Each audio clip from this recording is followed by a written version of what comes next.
everyone. Here we are starting Lent, and it's a cold, wet day outside, so I'm spending time indoors doing some work. I'm remembering something that happened quite a number of years ago when my husband and I and my mom first moved to Texas. So we were coming up on our first Lent in Texas, where I was teaching at Perkins School of Theology. And I was praying about what to do for Lent for myself, what would be meaningful and help me to grow spiritually. So I'm praying about it, and the words come to me very clearly. It's time to give up living like a hermit in your own neighborhood. You need to give that up, not only for Lent, but permanently. We lived in one of those neighborhoods. You might have seen the cartoon King of the Hill. Our neighborhood looked exactly like the King of the Hill neighborhood. It was in Garland, Texas. And everybody had these 8-foot privacy fences around their houses. So you could get in your car, open the garage door with your remote button, drive to work all day, come home from work, open the garage with the button, drive in, and never have to interact with any of your neighbors. And that's kind of how I was living. I went for walks in the neighborhood, but I really didn't engage much with other people in the neighborhood because I'm an introvert, right? So I thought, So I'm praying about this direction that I'm getting in prayer, giving up living like a hermit in my own neighborhood. And it came to me to have potluck dinners during the month of March, to have them on Tuesday nights, to be very clear in inviting people that these are, to not tell anybody this is about Lent or any of that stuff, but just to express hospitality.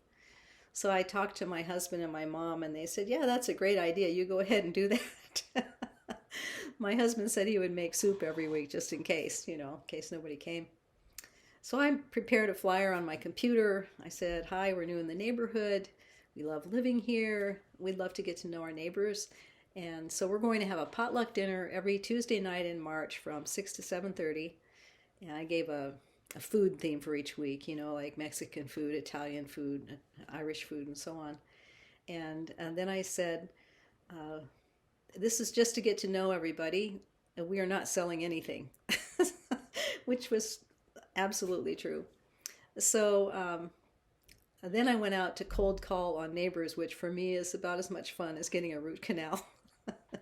But, you have to do what you got to do. So I went around to the neighbors and invited them, and didn't know if any of them would come.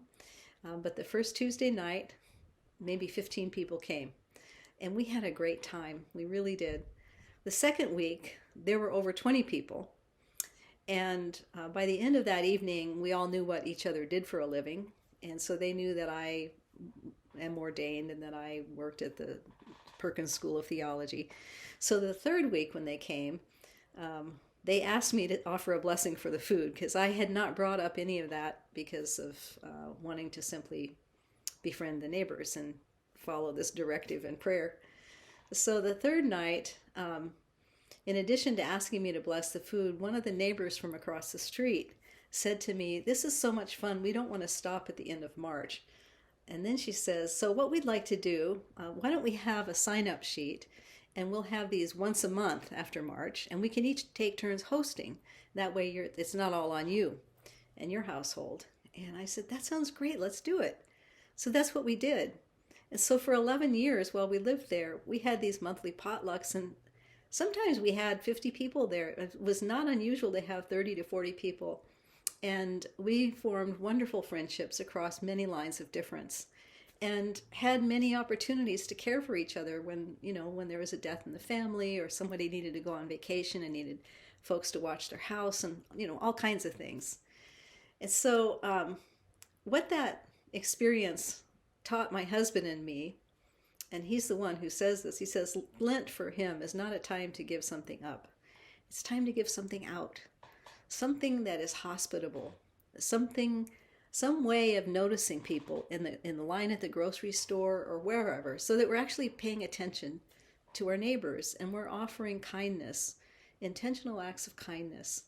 And as we do this, as we give something out for Lent, we get over ourselves and our hang-ups and our preferences.